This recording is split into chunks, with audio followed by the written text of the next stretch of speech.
Bien, buenos días. Vamos a continuar con la parte 2 acerca del tema El clamor de medianoche. Y en esta segunda parte vamos a leer la primera visión de la señorita Helen White. Antes de poder leer el espíritu de profecía, vamos a inclinar el rostro para hacer una pequeña oración. Amante Padre Celestial, te damos gracias por la vida y la salud. Te pedimos, Señor, que en esta mañana puedas tú guiarnos a través de la lectura del espíritu de profecía, poder entender, Señor, eh, cuál es el mensaje o el tema de aprendizaje que quieres para cada uno de tus hijos. Ayúdanos, Señor, a poder visualizar y profundizar en el tema tan hermoso del clamor, este clamor de medianoche que anuncia tu regreso. Todo te lo pedimos en el nombre de Jesús. Amén. Muy bien. Después de analizar la historia de los pioneros adventistas y cómo ellos, a través del estudio de los 2300 días, predicaron que Cristo vendría el 22 de octubre de 1844, y también vimos cómo sufrieron un gran chasco. Las fechas proféticas estaban correctas, pero el acontecimiento era algo distinto. Jesús pasaba del lugar santo al santísimo para iniciar el juicio, empezando por los muertos, y así iniciando el día de expiación o Yom Kippur para todos los seres humanos en este planeta. Bien, analizamos el tema y vamos a ver que la señorita White, en este libro llamado Primeros Escritos, se encuentra registrada la primera visión que Dios le reveló a la señora Helen White. Vamos a leer Primeros Escritos, prólogo histórico. Vamos a recordar un poco la historia. Dice: los creyentes adventistas aguardaban con honda expectación el día en que su Señor iba a volver. Consideraban el otoño de 1844, otoño, como el momento señalado por la profecía de Daniel. ¿Qué parte de la profecía de Daniel? Daniel 8:14, hasta 2300 tardes y mañanas y el santuario será purificado. Pero aquellos consagrados creyentes iban a sufrir un gran chasco. Así como los discípulos del tiempo de Cristo no comprendieron el carácter exacto de los acontecimientos que se iban a realizar en cumplimiento de la profecía relativa al primer advenimiento de Cristo. Así como los apóstoles tuvieron un chasco en cuanto a la primera venida de Cristo, que ellos pensaban que el Mesías venía como un gran libertador, como un gran rey, sacando de la esclavitud del yugo romano, de los cuales ellos se chasquearon al ver a nuestro Señor Jesús en la cruz del Calvario. También sufrieron un chasco, al igual que los pioneros adventistas. Sigamos leyendo. Los adventistas de 1844 sufrieron un gran chasco en relación con la profecía que anunciaba la segunda venida de Cristo. Acerca de esto leemos: Jesús no vino a la tierra como lo esperaba la compañía que le aguardaba gozosa para purificar el santuario, limpiando la tierra por fuego. Vi que era correcto su cálculo de los periodos proféticos. El tiempo profético había terminado en 1844. Y Jesús entró en el lugar santísimo para purificar el santuario al fin de los días. La equivocación de ellos consistió en no comprender lo que era el santuario ni la naturaleza de su purificación. Escrito por la señora White en este libro, Primeros Escritos, página 243. Sigamos leyendo. Casi inmediatamente después del chasco de octubre, muchos creyentes y pastores que se habían adherido al mensaje adventista se apartaron de él. Otros fueron arrebatados por el fanatismo. Más o menos la mitad de los adventistas siguió creyendo que Cristo no tardaría en aparecer en las nubes del cielo.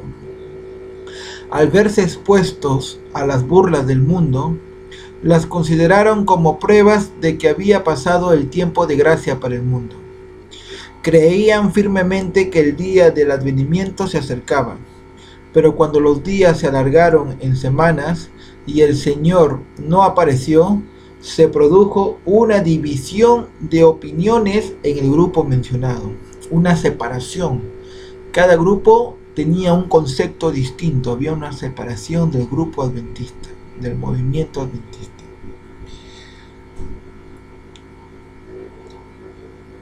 Dice, una parte numéricamente grande decidió que la profecía no se había cumplido en 1844 y que sin duda se había producido un error al calcular los periodos proféticos. Por lo tanto, hubo una gran mayoría que todavía seguía alargando la profecía de los 2300 días, indicando que no se había cumplido aún en el año 1844.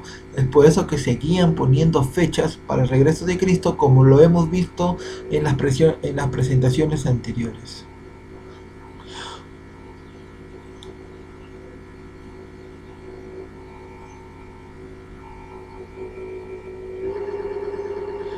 Dice, comenzaron nuevamente a fijar fechas.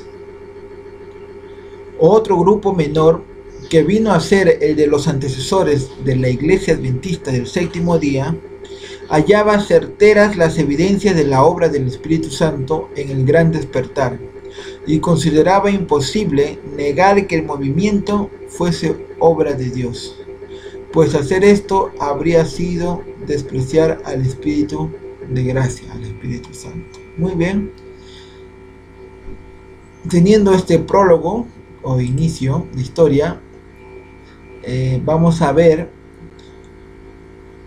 que la hermana White recibe ciertas visiones para dar claridad a este tema. Sigue diciendo, para este grupo, los antecesores, nuestros pioneros de la Iglesia Adventista, la obra que debían hacer y lo que experimentaban estaba descrito en los últimos versículos de Apocalipsis 10. El ángel con el librito, ¿no?, que le dice, come, será dulce en tu boca, pero amargo en tu vientre. Sigue diciendo, debían reavivar la expectación. Dios los había conducido y seguía conduciéndolos.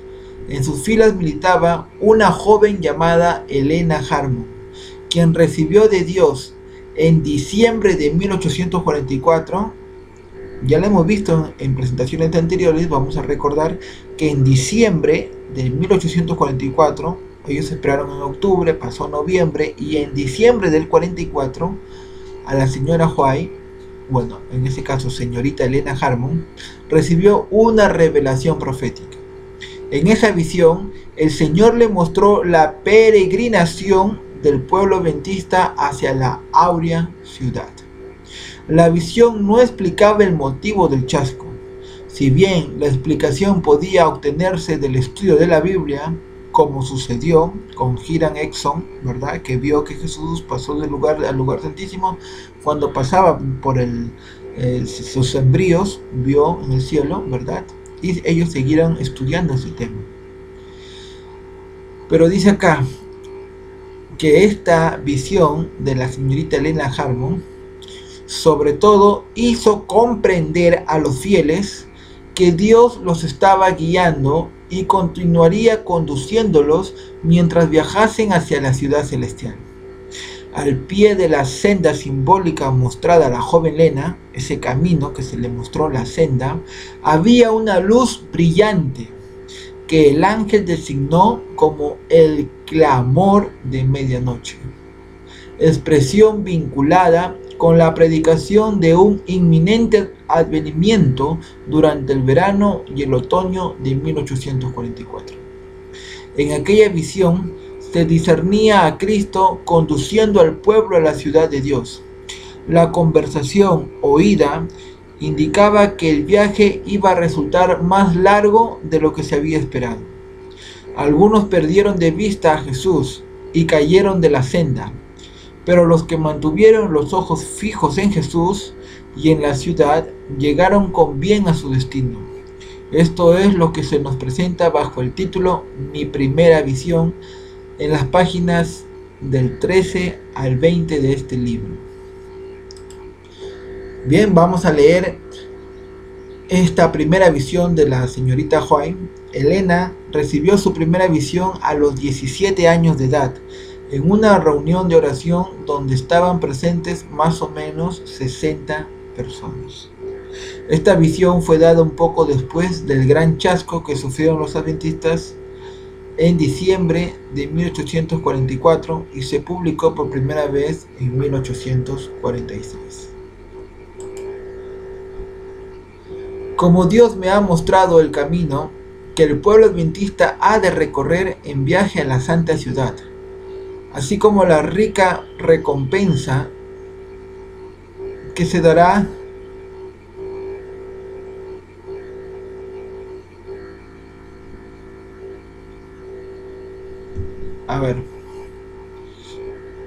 como Dios me ha mostrado el camino que el pueblo adventista ha de recorrer en viaje a la santa ciudad, así como la rica recompensa que se dará a quienes aguarden a su Señor cuando regrese del festín de bodas. Ese festín de bodas que habla la señora White está refiriéndose al juicio allá en el cielo, donde se están revelando los libros. Es por eso que la iglesia, que representa también a cada uno de nosotros, el templo de Dios, está casándose con el esposo. Quiere decir, se están revisando los libros por los que han fallecido y están viendo su decisión final si son salvados o no. Por eso dice, cuando regrese del festín de bodas, tengo quizás el deber de daros un breve esbozo de lo que Dios me ha revelado. Los santos amados tendrán que pasar por muchas pruebas, pero nuestras ligeras aflicciones, que solo duran un momento, obrarán para nosotros un excelso y eterno peso de gloria, con tal que no miremos las cosas que se ven, porque éstas son pasajeras, pero las que no se ven son eternas. He procurado traer un buen informe y algunos racimos de Canaán, por lo cual muchos quisieran apedrearme, como la congregación amenazó hacer con Caleb y Josué por su informe. Números 14:10.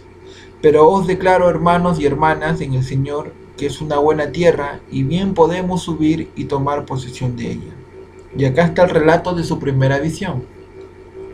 Mientras estaba orando ante el altar de la familia, el Espíritu Santo descendió sobre mí y me pareció que me elevaba más y más, muy por encima del tenebroso mundo. Miré hacia la tierra para buscar al pueblo adventista, pero no lo hallé en parte alguna. Y entonces una voz me dijo, vuelve a mirar un poco más arriba. Alcé los ojos y vi un sendero recto y angosto, trazado muy por encima del mundo. El pueblo adventista andaba por ese sendero, en dirección a la ciudad que se veía en su último extremo. En el comienzo del sendero o del camino, detrás de los que ya andaban, había una brillante luz, que según me dijo un ángel, era el clamor de medianoche. Esta luz brillaba a todo lo largo del sendero y alumbraba los pies de los caminantes para que no tropezaran. Delante de ellos iba Jesús guiándolos hacia la ciudad, y si no apartaban los ojos de él, iban seguros. Pero no tardaron algunos en cansarse, diciendo que la ciudad estaba todavía muy lejos y que contaban con haber llegado más pronto a ella. Entonces Jesús los alentaba levantando su glorioso brazo derecho, del cual dimanaba una luz que ondeaba sobre la hueste adventista, y exclamaba, aleluya. Otros negaron temerariamente la luz que brillaba tras ellos, diciendo que no era Dios quien los había guiado hasta allí.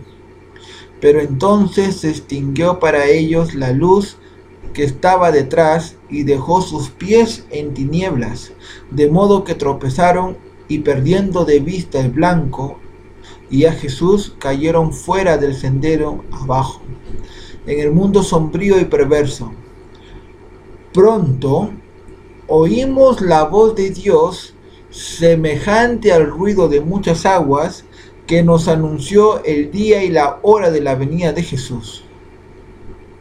Ojo acá y muy claro. Mientras este pueblo adventista estaba siendo guiado por esta luz brillante hacia la Canaán celestial, esta luz, según el ángel acompañante de la hermana White, era el clamor de medianoche. Mientras ellos miraban por la luz del clamor de medianoche, iban seguros. Pero mientras dejaban de mirar a Cristo Jesús y a mirar y a indicar que este clamor o esta luz no venía de parte de Dios y perdían de vista el blanco, cayeron fuera del camino. Cayeron a este mundo sombrío y perverso. Se extinguió para ellos la luz que estaba detrás y dejó sus pies en tinieblas.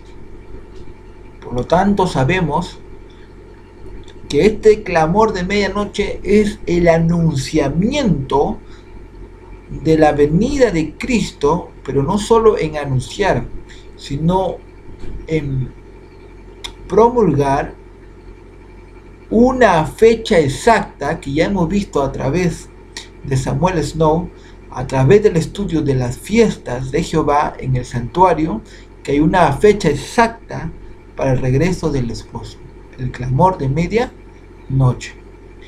Y cuando la persona creía en este clamor de medianoche, sigue diciendo la hermana White, pronto oímos la voz de Dios semejante al ruido de muchas aguas, que nos anunció el día y la hora de la venida de Jesús.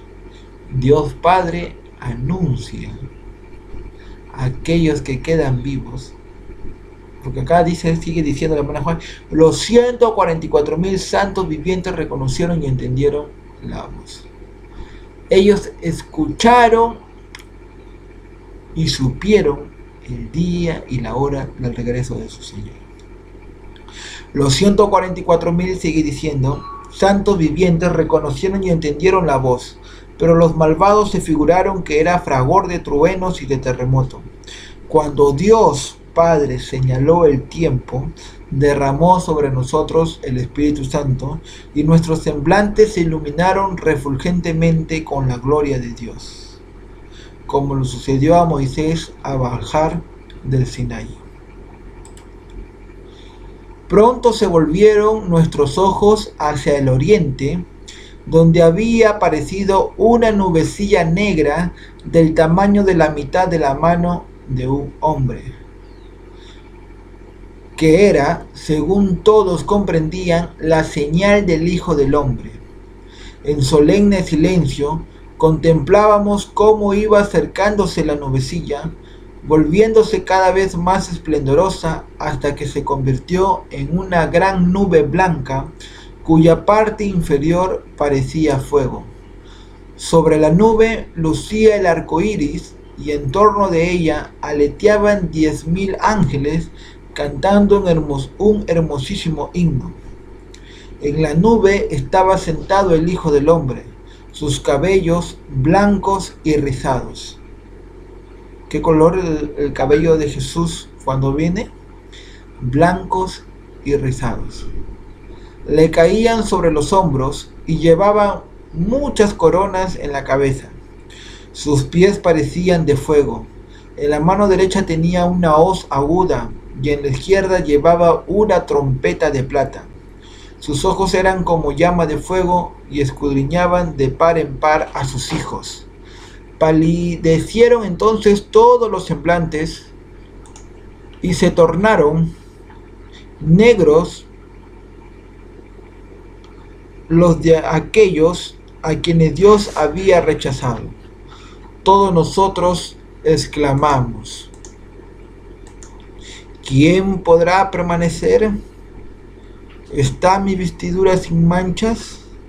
Después cesaron de cantar los ángeles y por un rato quedó todo en pavoroso silencio cuando Jesús dijo: quienes tengan las manos limpias y puro el corazón podrán subsistir.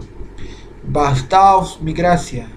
Al escuchar estas palabras se iluminaron nuestros rostros y el gozo llenó todos los corazones. Los ángeles pulsaron una nota más alta y volvieron a cantar mientras las nubes se acercaban a la tierra. Cristo viene por el oriente. Nuestros ojos miraron hacia el oriente y en el oriente está la constelación de Orión. Por esa constelación de Orión viene Cristo con sus millares y millares de ángeles. Luego resonó la argentina trompeta de Jesús, es decir, la plateada, la argentina, la plateada trompeta de Jesús. A medida que él iba descendiendo en la nube, rodeado de llamas de fuego, miró las tumbas de sus santos dormidos. Después alzó los ojos y las manos hacia el cielo y exclamó: despertad, despertad, despertad, los que dormís en el polvo, y levantaos. Hubo entonces un formidable terremoto.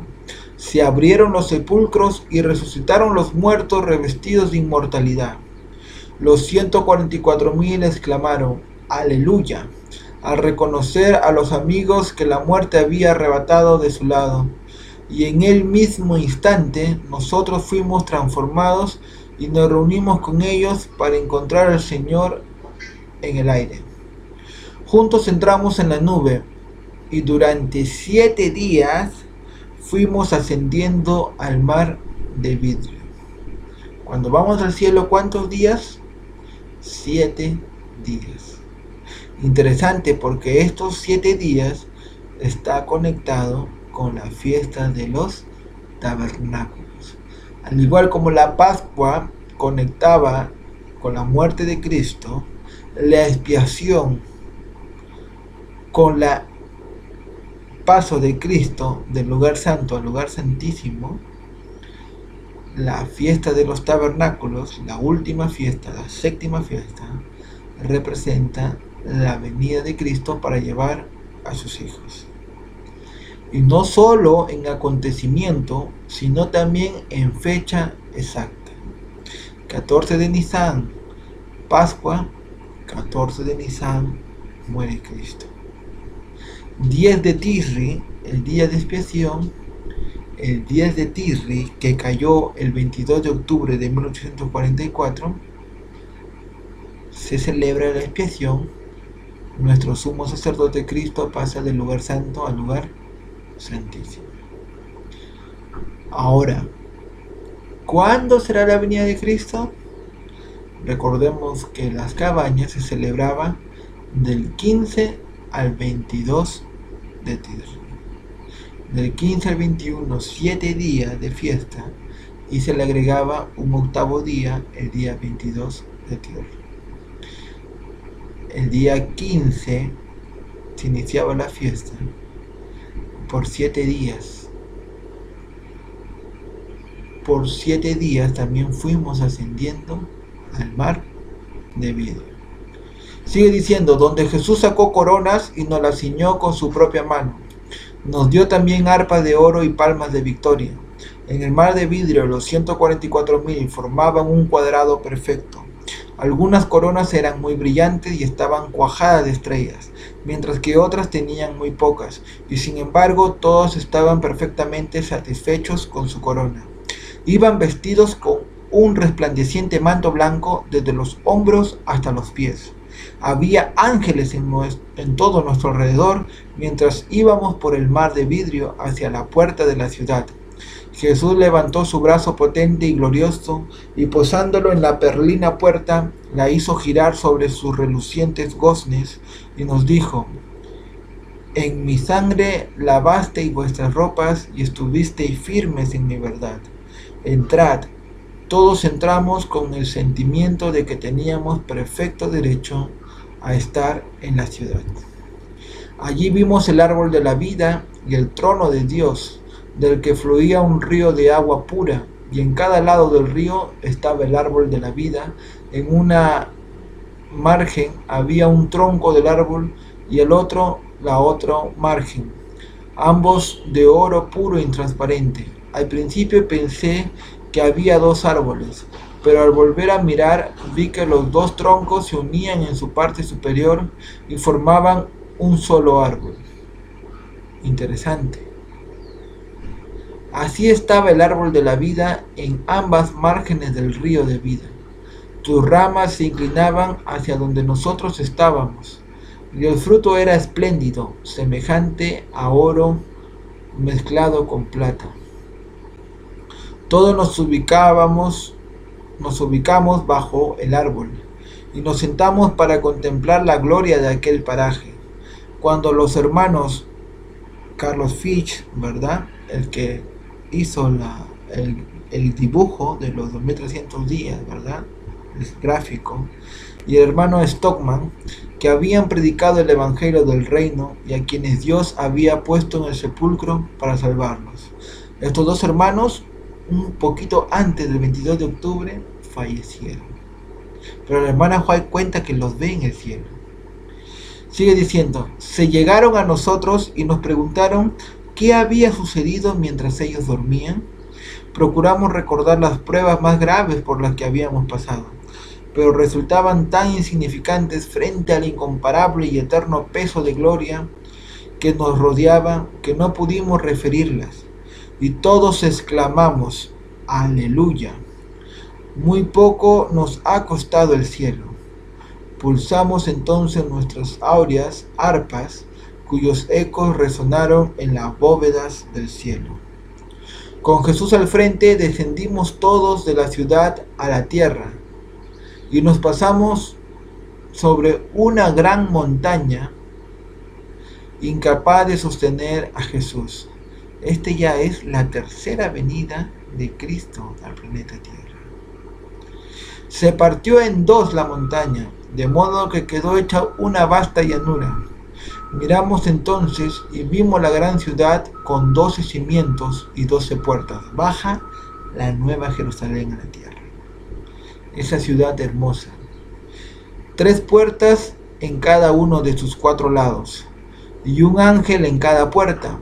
Todos exclamamos, la ciudad, la gran ciudad ya baja de Dios del cielo. Descendió pues la ciudad y se asentó en el lugar donde estábamos.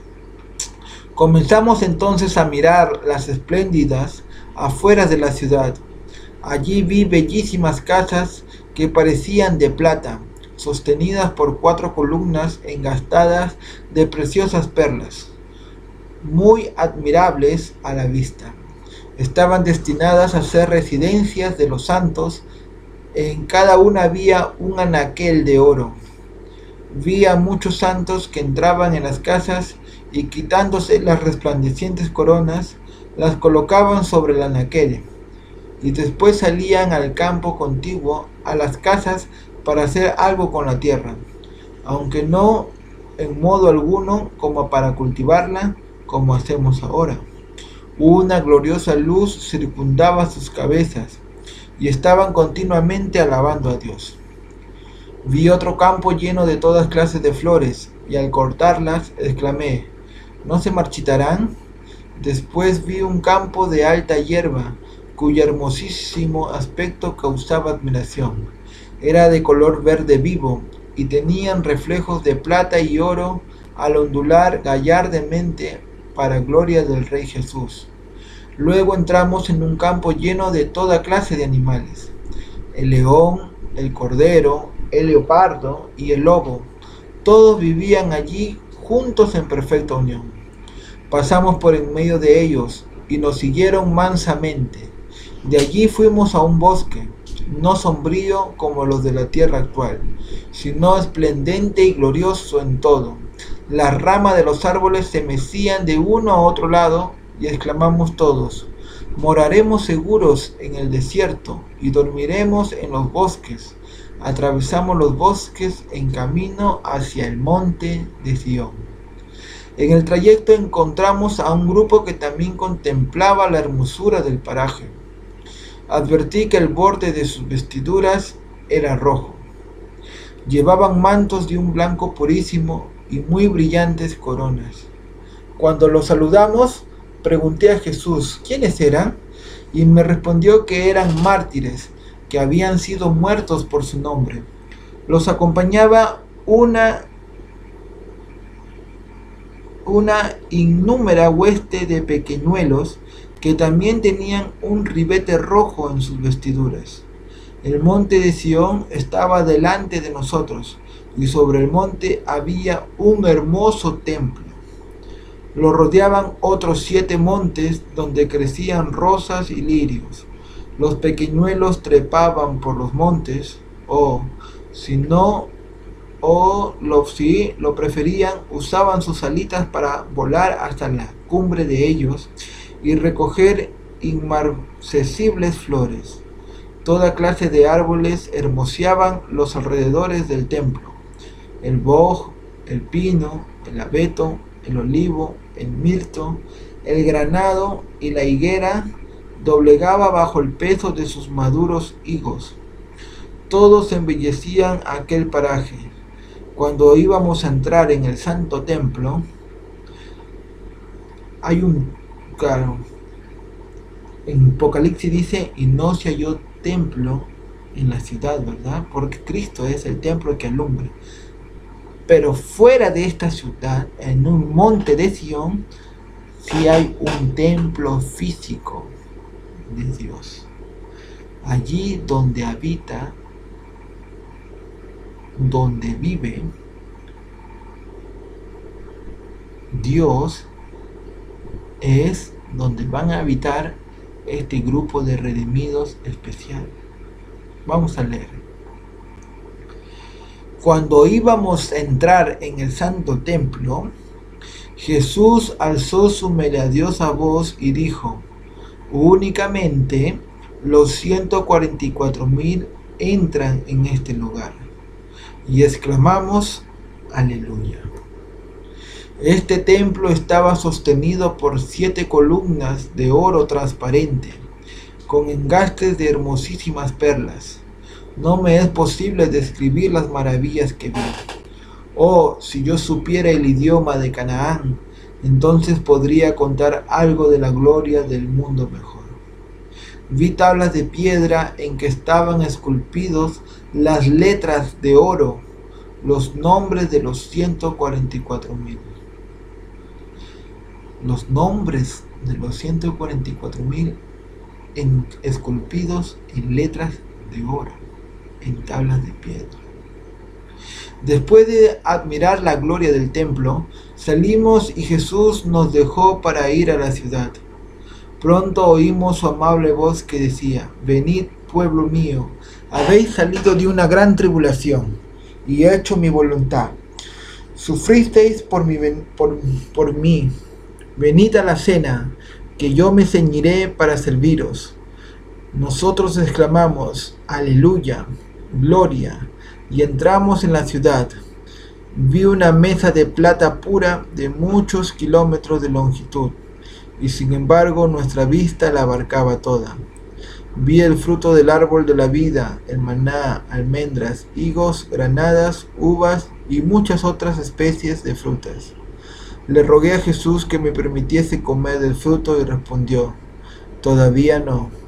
Quienes comen del fruto de este lugar ya no vuelven a la tierra. Pero si eres fiel, no tardarás en comer del fruto del árbol de la vida y beber del agua del manantial. Y añadió: debes volver de nuevo a la tierra y referir a otros lo que se te ha revelado. Entonces un ángel me transportó suavemente a este oscuro mundo. A veces me parece que no puedo ya permanecer aquí. Tan lóbregas me resultan todas las cosas de la tierra. Me siento muy solitaria aquí, pues he visto una tierra mejor. Ojalá tuviese alas de paloma. Echaría a volar para obtener descanso. Fin de la visión. Ellos seguían este camino hacia la Canaán celestial por medio de esta luz llamada el clamor de medianoche. Ella tenía 17 años. Dice, cuando salí de aquella visión, todo me pareció cambiado. Todo lo que miraba era tétrico, oscuro. Cuán oscuro era el mundo para mí. Lloraba al verme aquí y sentía nostalgia. Había visto algo mejor, y ello arruinaba este mundo para mí. Relaté la visión a nuestro pequeño grupo de Portland, el cual creyó entonces que provenía de Dios. Fueron momentos en que sentimos el poder de Dios y el carácter solemne de la eternidad. Más o menos una semana después de esto, el Señor me dio otra visión. Me mostró las pruebas por las que habría de pasar y que debía ir y relatar a otros lo que Él me había revelado. Y también que tendría que arrostrar gran oposición y sufrir angustia en mi espíritu. Pero el ángel dijo, bástate la gracia de Dios, Él te sostendrá. Al salir de esta visión me sentí sumamente conturbada. Estaba muy delicada de salud y solo tenía 17 años. Sabía que muchos habían caído por el engreimiento y que si me ensalzaba en algo, Dios me abandonaría y sin duda alguna yo me perdería. Recurrí al Señor en oración y le rogué que pusiese la carga sobre otra persona. Me pareció que yo no podía llevarla. Estuve postrada sobre mi rostro mucho tiempo y la única instrucción que pude recibir fue: comunica a otros lo que te he revelado. Interesante lo que acabamos de leer sobre la primera visión acerca de este clamor de medianoche. Hasta aquí nos vamos a quedar, no sin antes, en la tercera parte de este estudio, vamos a analizar bíblicamente el clamor de medianoche. Éxodo 11:4. Dijo pues Moisés, Jehová ha dicho así, a la medianoche, ¿a qué hora? A la medianoche yo saldré por en medio de Egipto. Versículo 6. Y habrá gran clamor, que dice gran clamor por toda la tierra de Egipto, cual nunca hubo ni jamás habrá. Clamor, medianoche, liberación del pueblo de Israel de Egipto. Ya vamos a ir viendo. Y el otro texto se encuentra en Mateo 25:6, hablando sobre la parábola de las 10 vírgenes. Y a la medianoche, ¿a qué hora? A la medianoche se oyó un clamor. Aquí viene el esposo, salid a recibirle. Por tanto, si es la voluntad de Dios, en la tercera parte de este estudio vamos a analizar acerca de estos dos versículos de la Biblia. ¿A qué se refiere Cristo con el clamor de medianoche? ¿Será que Cristo viene a la tierra a la medianoche? ¿Será libertado el pueblo de Dios de la persecución a la medianoche?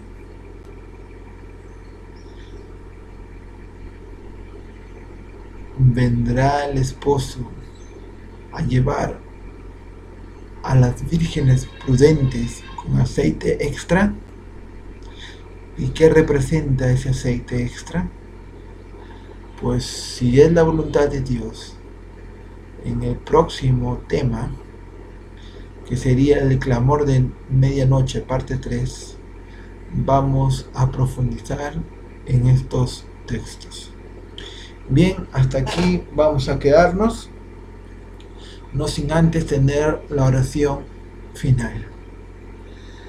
Amante Padre Celestial, que moras en las alturas de los cielos, infinitamente Señor, te agradecemos por todas las cosas que tú has revelado en tu santa palabra, por habernos mostrado y enseñarnos, Señor, acerca de tu segunda venida y de todas las maravillas que el pueblo tendrá que pasar. Claro está que ese sufrimiento del pueblo llevará al pueblo a una gran redención.